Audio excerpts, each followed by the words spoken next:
નમસ્તે વિદ્યાર્થી મિત્રો, એક્સિલન્ટ એજ્યુકેશન ચેનલ પર આપનું સ્વાગત છે। આજે આપણે અભ્યાસ કરીશું સહ અધ્યયન પોથી ભાગ 3 ધોરણ 8 વિષય હિન્દી પાઠ 5 સવાલ બાલમન કે જવાબ ડૉક્ટર કલામ કે। જો તમે ચેનલ પર નવા હોય, ચેનલ સબસ્ક્રાઈબ ન કરી હોય તો ચેનલને સબસ્ક્રાઈબ જરૂરથી કરી લેજો, જેથી કરીને નવા વિડીયોના અપડેટ તમને તરત જ મળ્યા રહે। અને વિડીયોને શરૂથી લઈને અંત જોવાનો આગ્રહ રાખજો। વિડીયોમાં વચ્ચે વચ્ચે આપણે આઈએમપી પ્રશ્નોની ટિપ્સ પણ આપશું અને એક યાદ રાખવાની ટિપ્સ પણ આપીશું। દરેક વિડીયોમાં એક નવી ટિપ્સ આપણે એપ્લાય કરીશું, જે તમે તમારા જીવનમાં ટ્રાય કરી શકો છો અને તમે ઓછી મહેનતે અથવા તો એક જ વાર કે 2 વાર વાંચી અને યાદશક્તિ વધારી શકો છો। તો ચાલો આજનો અભ્યાસ શરૂ કરીશું।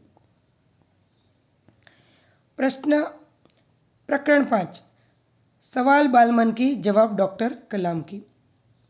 प्रश्न 1 अ प्रश्नों के उत्तर संक्षिप्त में लिखिए। तो 1 डॉक्टर कलाम ने बचपन की किसी घटना का वर्णन कीजिए, या तो लिखिए। तो ये जो है मोस्ट आईएमपी क्वेश्चन है, हर एक परीक्षा में पूछा जाता है, तो ये आप कर लीजिएगा। कलाम जब 5वीं कक्षा में पढ़ते थे, उनके शिक्षक श्री शिव सुब्रमण्यम अय्यर विद्यार्थी को बता रहे थे कि कोई पक्षी कैसे उड़ता है। वे विद्यार्थियों को रामेश्वरम के समुद्र तट पर ले गए और वहाँ उन्होंने विद्यार्थियों को उड़ने की क्रिया का जीवंत उदाहरण बताया। डॉक्टर कलाम पर इस घटना का गहरा असर पड़ा और उन्होंने विज्ञान पढ़ने की प्रेरणा ली। तो इस तरह आपके जीवन में भी कुछ ऐसा हुआ होगा, जैसे आपको विज्ञान पढ़ना अच्छा लगता है, तो आप कमेंट में मुझे कमेंट करके ज़रूर से बताइएगा कि आपको विज्ञान की कौन सी ऐसी चीज़ अच्छी लगती है जिससे कि आपको विज्ञान पढ़ना अच्छा लगता है। और इसके अलावा आपको कौन सा सब्जेक्ट ज़्यादा अच्छा लगता है, वो भी आप मुझे कमेंट कर सकते हैं।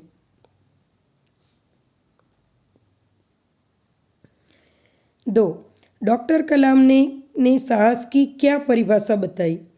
जवाब डॉक्टर कलाम की दृष्टि में अपनी जान की परवाह किए बिना दूसरों को संकट से बचाना ही एक साहस है। यानी कि दूसरों को बचाना, संकट से निकालना, ये एक साहस की परिभाषा डॉक्टर कलाम ने बताई। प्रश्न 3 भारत विकसित राष्ट्र है या विकासशील, स्पष्ट कीजिए। जवाब भारत विकासशील देश है और इसके अलावा भारत की बढ़ती जनसंख्या के कारण और बेरोजगारी होने के कारण भारत विकासशील देश है। भारत की अर्थव्यवस्था मुख्यतः कृषि पर आधारित है। देश की अर्थव्यवस्था को कृषि के से हटकर उद्योग आधारित होने की ज़रूरत है, क्योंकि कृषि सिंचाई के लिए मानसून पर निर्भर रहती है, जो खुद बहुत अनिश्चित है। यानी कि बारिश जो होती है वो अभी फिक्स मौसम में आती नहीं है और कमौसमी बारिश जो आती है वो खेत को नुकसान करती है, उत्पादन को नुकसान करती है। तो इसलिए उद्योग आधारित खेती करनी अब आवश्यक हो जाएगी। प्रश्न 4 हमारी राष्ट्रीय शक्ति कौन सी है, कैसे। तो जवाब भारत की जनसंख्या 1 अरब से अधिक है। इसमें 54 करोड़ लोग 25 वर्ष से कम आयु के हैं। ये युवा धन हमारी राष्ट्रीय शक्ति है। 5 भारत देश की सबसे बड़ी चुनौती कौन सी है, क्यों। जवाब भारत को सन 2020 तक एक विकसित राष्ट्र के रूप में परिवर्तित करना और देश के 1 अरब से अधिक नागरिकों के चेहरे पर मुस्कान देखना, यह हमारी सबसे बड़ी चुनौती है। हमारी यानी कि देश की सबसे बड़ी चुनौती है। प्रश्न 1ब प्रश्नों के उत्तर लिखिए। 1 डॉक्टर कलाम को विज्ञान पढ़ने की प्रेरणा किससे और कैसे मिली। तो ये आगे भी आ चुका है, यहाँ फिर से आया है, लेकिन ये प्रश्न जो है मोस्ट आईएमपी है, हर एक बार कहीं ना कहीं से किसी तरह हमें परीक्षा में पूछे जाते हैं। और ज्ञान साधना में भी ये जो कलाम वाला पार्ट है उसमें से 5 क्वेश्चन पूछे जाते हैं, तो आप ये अच्छी तरह से कर लीजिएगा। जवाब कलाम जब 5वीं कक्षा में थे तब उनके शिक्षक श्री सुब्रमण्यम अय्यर विद्यार्थियों को बता रहे थे कि कोई पक्षी कैसे उड़ता है। वह विद्यार्थियों को रामेश्वरम के समुद्र तट पर ले गए और वहाँ उन्होंने विद्यार्थियों को उड़ने की क्रिया का जीवंत उदाहरण बताया। डॉक्टर कलाम पर इस घटना का गहरा असर पड़ा। इससे उन्होंने विज्ञान पढ़ने की प्रेरणा ली। इस प्रकार उन्हें शिक्षक श्री शिव सुब्रमण्यम अय्यर से इस घटना से विज्ञान पढ़ने की प्रेरणा मिलती है।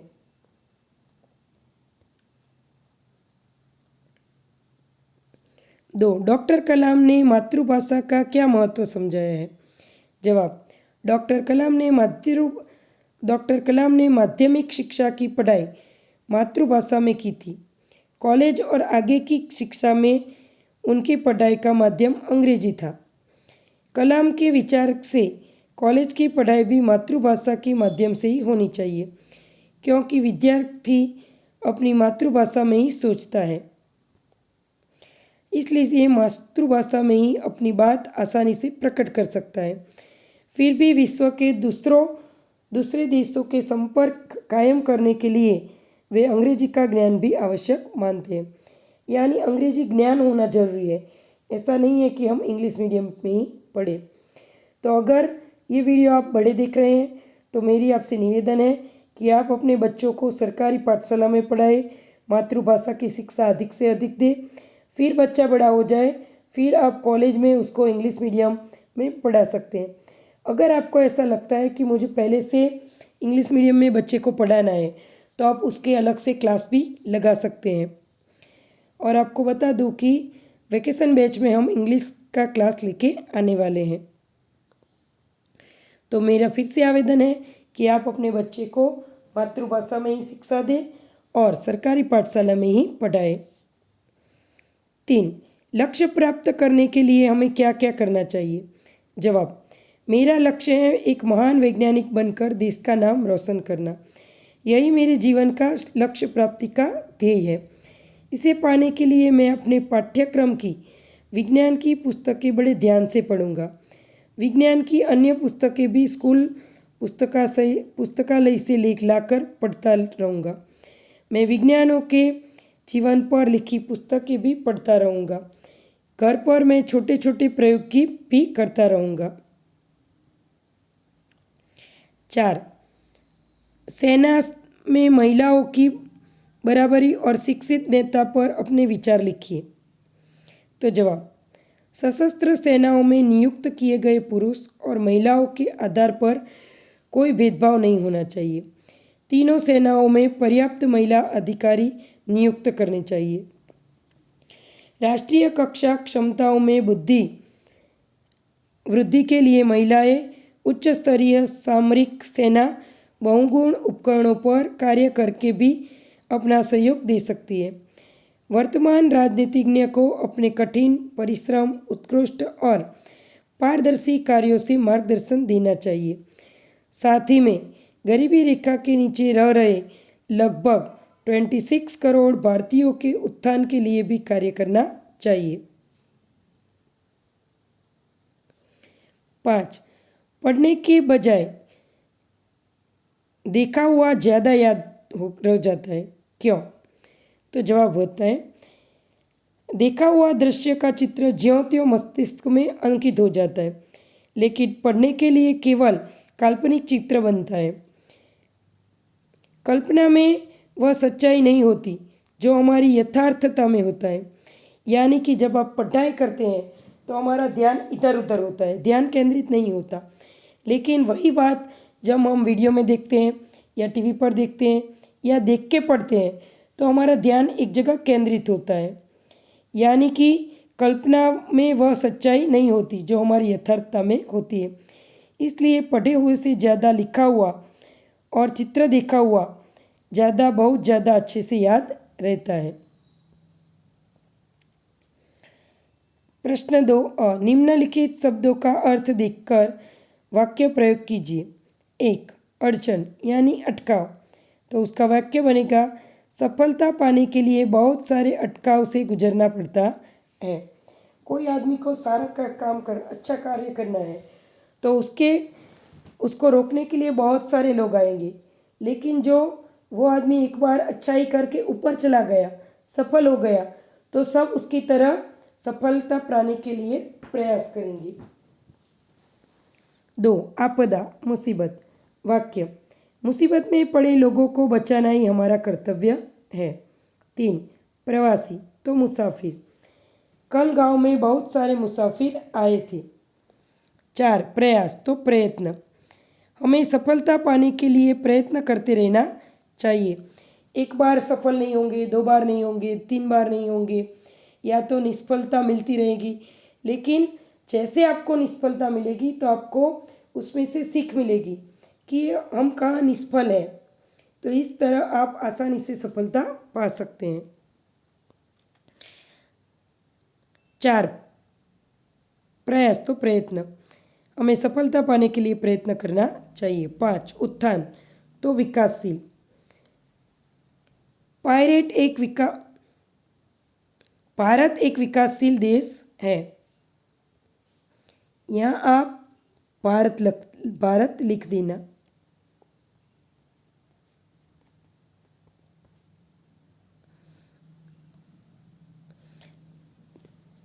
6. ऋण, तो कर्ज। आजकल लोग देखा देखी में बहुत सारा कर्ज माथे पे कर लेते हैं, या तो देखा देखी में आजकल लोग बहुत सारा कर्ज करते हैं और फिर सुसाइड कर देते हैं, और कर्ज जो है उसको फैमिली वालों को चुका देना पड़ता है। फैमिली भी कर्ज नहीं चुका सकती तो वो भी बेचारी सुसाइड कर लेती है, या तो सबके ताने सुन सुन के कहीं गुम हो जाते हैं, या तो मानसिक तौर पे बीमार हो जाते हैं। तो किसी की देखा देखी में हमें कर्ज नहीं करना चाहिए। जितनी चादर उतने पैर फैलाने चाहिए। प्रश्न 2 निम्नलिखित शब्द समूह के लिए उचित शब्द लिखिए। तो 1. माँ की भाषा से संबंधित, तो मातृभाषा। 2. राष्ट्र से संबंधित, तो राष्ट्रीय। ये जो क्वेश्चन है मोस्ट एमपी है, आप अच्छी तरह ज्ञात कर लीजिएगा, हर एक परीक्षा में पूछा जाता है। 3. भारत से संबंधित, भारतीय। 4. राजनीति करने वाले, राजनीतिज्ञ। 5. शिल्प आधारित काम करने वाले, तो दस्तकार। 6. दूर तक देखने वाले, दूरदर्शी। 7. जिसकी आर पार देखा जा सके, तो पारदर्शक। 8. समर या युद्ध से संबंधित, तो सामरिक। प्रश्न 3 हमारे राष्ट्र के विकास के लिए इनका योगदान लिखिए। 1. किसान, तो वे भारत देश की रीढ़ की हड्डी समान है। खाद्य फसलों और तिलहन का उत्पादन करते हैं। वे वाणिज्यिक फसलों के उत्पादक हैं। वह हमारे उद्योगों के लिए कुछ कच्चे माल का उत्पादन करते हैं, इसलिए वह हमारे राष्ट्र की जीवन रखते हैं। 2. मजदूर, एक मजदूर देश के निर्माण में बहुमूल्य भूमिका निभाता है। उसका देश के विकास में अहम योगदान होता है। किसी भी समाज, देश, संस्था और उद्योग में काम करने वाले श्रमिकों की अहम भूमिका होती है। मजदूरों के बिना किसी भी औद्योगिक ढांचे के खड़े होने की कल्पना नहीं हो सकती, या तो नहीं की जा सकती। इसलिए श्रमिकों यानी कि श्रमिकों का जीवन समाज में अपना ही एक अलग स्थान है। 3. सैनिक, सीमा पर लड़ते वक्त उन्होंने अपने परिवार के बारे में एक भी बार सोचा नहीं और हंसते हंसते अपने प्राणों को देश के ऊपर न्यौछावर कर दिया। शहीदों के परिवार में इसके बाद भी देश प्रेम का जज्बा कम नहीं हुआ। शहीद के बाद चाहे सैनिक का पुत्र हो या भाई हो, हर किसी के दिल में बस एक ही इच्छा है, सेवा में भर्ती होकर देश की सेवा करना, यानी कि आर्मी में भर्ती होना। तो ये है हमारे देश के नौजवान, ये है हमारे देश के सैनिक। 4. शिक्षक के बारे में क्या बताएं? शिक्षा की बहुत ही अहम भूमिका है। राष्ट्रीय एकता और अखंडता को बनाए रखना आज की आवश्यकता बन गई है। हमारे शिक्षक वर्ग समाज नेता व राजनेताओं को इसमें पूर्ण योगदान देना चाहिए और संकीर्णता की भावना को त्याग कर देना चाहिए। तभी देश की अखंडता व एकता बनी रहेगी और खतरा दूर किया जा सकता है, क्योंकि आज संपूर्ण विश्व राष्ट्रीय की भावना से प्रेरित है। तो शिक्षक के बारे में जितना कहे उसका उतना कम है। तो शिक्षक को सभी राष्ट्रीय लोगों से मैं निवेदन करती हूँ कि आप शिक्षक को समझें और उसके काम में अपना योगदान दें। 5. महिलाएं। वर्तमान में महिलाएं समाज सेवा, राष्ट्र निर्माण और राष्ट्र उत्थान के अनेक कार्यों में लगी हैं।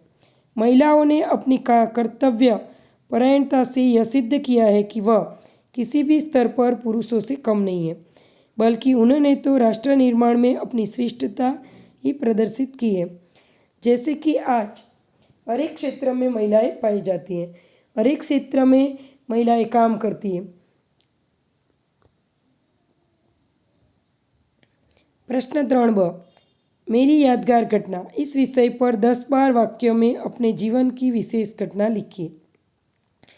तो मेरे जीवन की विशेष घटना है द्वारका का प्रवास।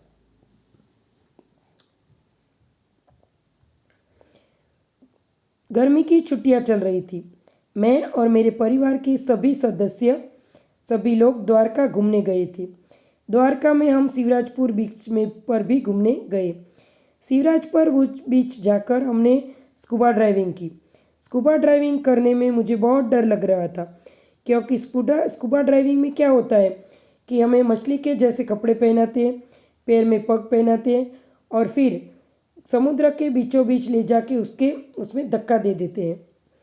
तो ये देखकर पहले तो मुझे स्कूबा ड्राइविंग करने में बहुत अच्छा लगने लगा था, लेकिन जैसे ही मैं समुद्र के बीच गई मुझे डर लगने लगा। स्कूबा ड्राइविंग में समुद्र के बीचों बीच हमें ले गए। वहाँ कॉस्ट्यूम पहना, ऑक्सीजन सिलेंडर पहना और फिर दरिया में छलांग लगाते हुए मुझे बहुत डर लगा। लेकिन जैसे ही समुद्र के 25 फीट नीचे गई, मैंने चारों ओर जलचर प्राणियों को देखा। समुद्र में 40 फीट नीचे सुनहरे प्राणियों को देखकर मेरा सारा डर भाग गया। समुद्र के नीचे 40 फीट अंदर जाकर सुनहरे प्राणियों, ऑक्टोपस, रंग बिरंगी सुनहरी मछलियाँ आदि सभी को देखना एक सुनहरा मौका है और यह एक यादगार घटना मेरे लिए है।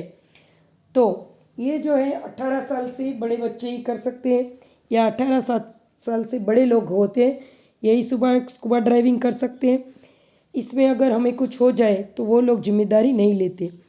तो ये जो है बहुत रिस्की है, हर एक को ये नहीं करना चाहिए। लेकिन मैंने और मेरे हस्बैंड ने ये स्कूबा ड्राइविंग की थी और ये जो है हमारे लिए यादगार घटना है। प्रश्न 4, रूपरेखा के आधार पर कहानी लिखकर योग्य शीर्षक दीजिए। तो सर्दियों की छुट्टी चल रही थी। राहुल सुबह सैर करने जा रहा था। रास्ते में रेल लाइन थी। वह रेल लाइन के किनारे से जा रहा था। राहुल ने देखा कि एक जगह से रेल लाइन उखड़ी हुई है। राहुल को पता था कि रेल लाइन उखड़ी होने के कारण रेल की दुर्घटना की आशंका हो सकती है। राहुल ने उसे हटाने का प्रयास किया, लेकिन वह छोटा होने के कारण अकेले यह सब नहीं कर सकता था। राहुल को सामने से रेल आती हुई दिखाई दी। राहुल ने इस समय दिमाग चलाया। क्या सोचा? तो उसने लाल रंग की कमीज पहनी हुई थी। उसने सोचा और निर्णय लिया। राहुल ने अपनी लाल कमीज उतारी और लहराने लगा।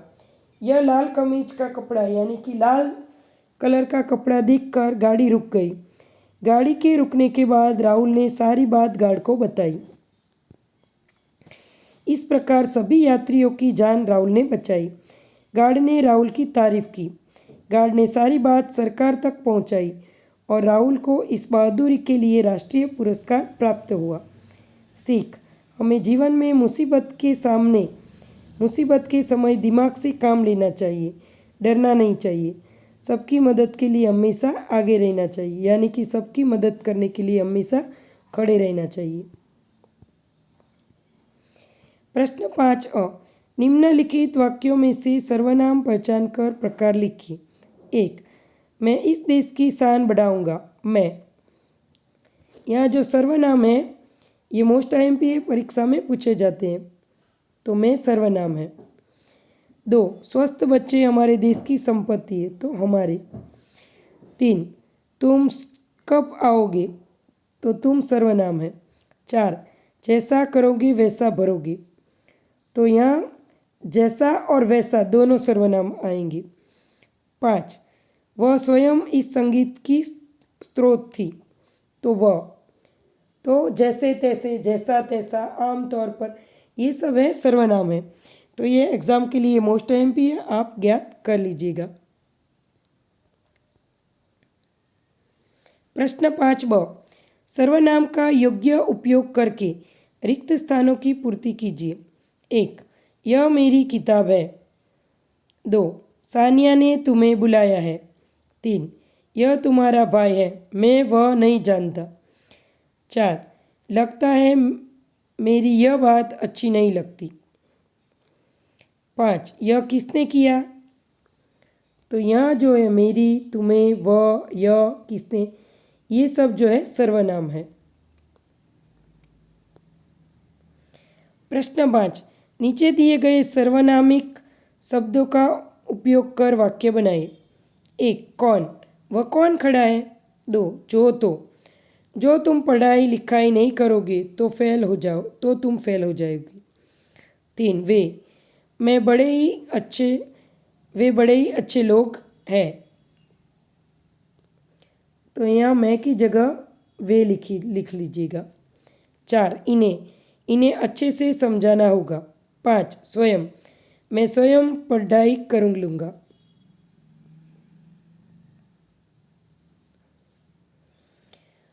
प्रश्न 6 निम्नलिखित परिच्छेद में उपयुक्त स्थान पर विराम लगाकर लिखिए।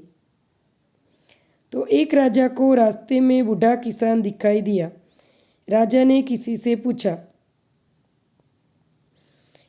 बाबा आप क्या कर रहे हैं। बूढ़ा किसान बोला, महाराज मैं आम के पौधे लगा रहा हूँ। राजा बोला, बाबा तुम्हारी यह मेहनत तो बेकार है। बूढ़े किसान ने कहा, मेहनत कभी बेकार नहीं जाती। महाराज मैंने जो फल खाए उसके पेड़ मेरे बाप दादा ने लगाए थे।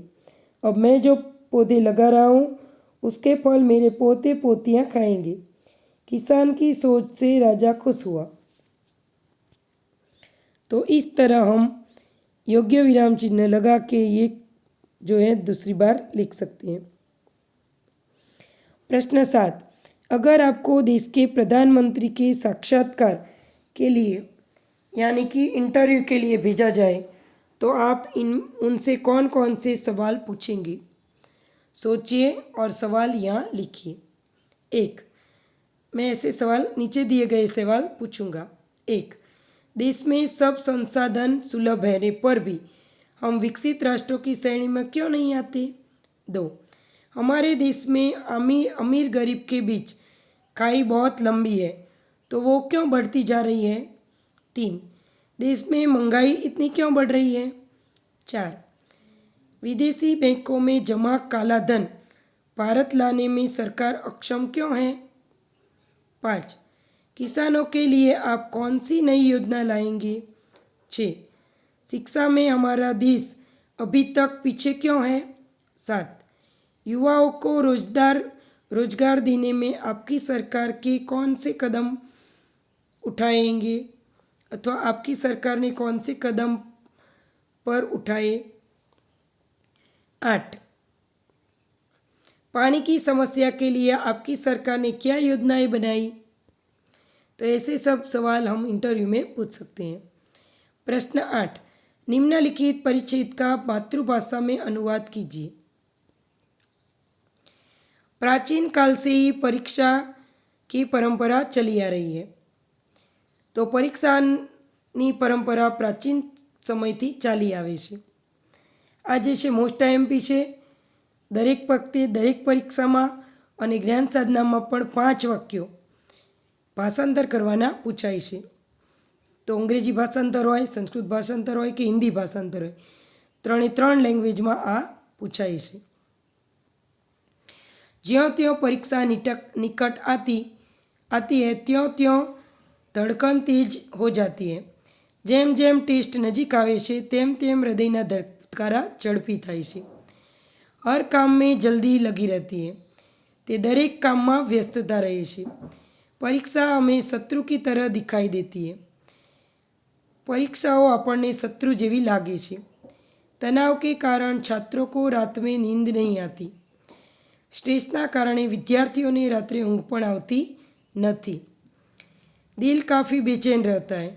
હૃદય ખૂબ જ બેચેન રહે છે. ચિંતાએ લગાતાર બની રહેતી હૈ. ચિંતાઓ યથાવત રહે છે, એટલે કે જેમ જેમ પેપર જાય ચિંતાઓ વધતી રહે છે. हर समय नींद में कॉपी और किताबों का सपना आता रहता है. ઊંઘમાં દરેક સમયે નકલ કે પુસ્તકોના સપના આવતા રહે છે.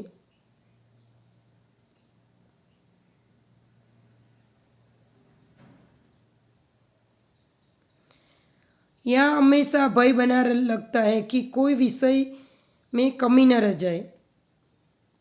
અહીંયા હંમેશા એક ડર રહે છે કે કોઈ વિષયમાં ખામી ન રહે. छात्र मानसिक तनाव में रहते हैं. विद्यार्थी मानसिक तनाव में रहे हैं. जिनकी पूरी तैयारी रहती है कि वे तनाव मुक्त. छात्र मानसिक तनाव में रहते हैं. जिनकी पूरी तैयारी है वे तनाव मुक्त रहते हैं. વિદ્યાર્થી માનસિક તણાવમાં રહે છે, પરંતુ જેમને પરીક્ષાની પૂર્ણ તૈયારી થયેલી છે તે તણાવમાં રહેતા નથી, એટલે કે તણાવથી મુક્ત રહે છે. बच्चे सोचते हैं काश. विद्यार्थियों विचारे છે कदाच ये परीक्षाएं न होती, आ परीक्षाओं न होत. जीवन कितना सरल और सुखी होत. जो વિદ્યાર્થીઓ વિચારે છે, બાળકો વિચારે છે કે કદાચ આ પરીક્ષા ન હોત તો જીવન કેટલું સરળ અને સુખી હોત. તો આ રીતે ભાષાંતર જે છે એક એક વાક્યનું પરીક્ષામાં કરશો તો તમને તકલીફ પડશે નહીં. તો વિદ્યાર્થી મિત્રો, આજની ટિપ્સ છે કે અંગ્રેજી ભાષાંતર હોય, સંસ્કૃત હોય કે હિન્દી હોય, કોઈ પણ વિષયનું ભાષાંતર હોય તેને એક એક શબ્દ વાંચી અને પછી ભાષાંતર કરશો તો તમને ટફ નહીં લાગે, એટલે કે ભાષાંતર કરવામાં મુશ્કેલી નહીં પડે અને આસાનીથી સરળતાથી તમે કોઈ પણ વિષયનું ભાષાંતર સારી રીતે ગુજરાતીમાં કરી શકશો. ઇવન ગુજરાતીનું અંગ્રેજી પણ કરવું હોય તો સરળતાથી તમે કરી શકશો. તો આજની ટિપ્સ છે એ નાના મોટા બધા માટે કામ આવે એવી છે અને આજની ટિપ્સ જે છે તમે ઉપયોગમાં લઈ અને કોઈ પણ ભાષાંતર સરળતાથી સમજી શકો છો, કરી શકો છો, બોલી પણ શકો છો. તો વિદ્યાર્થી મિત્રો, આજનો અભ્યાસ પૂર્ણ થાય છે. વિડીયો પસંદ આવ્યો હોય લાઇક, શેર, સબસ્ક્રાઈબ જરૂરથી કરજો. તમારા બીજા મિત્રોને પણ શેર કરજો અને કોમેન્ટ બોક્સમાં કોમેન્ટ જરૂરથી લખજો કે તમને વિડીયો કેવો લાગ્યો. મારી સાથે વિડીયોમાં અંત સુધી બન્યા રહેવા માટે તમારો ઘણો આભાર. Thank you.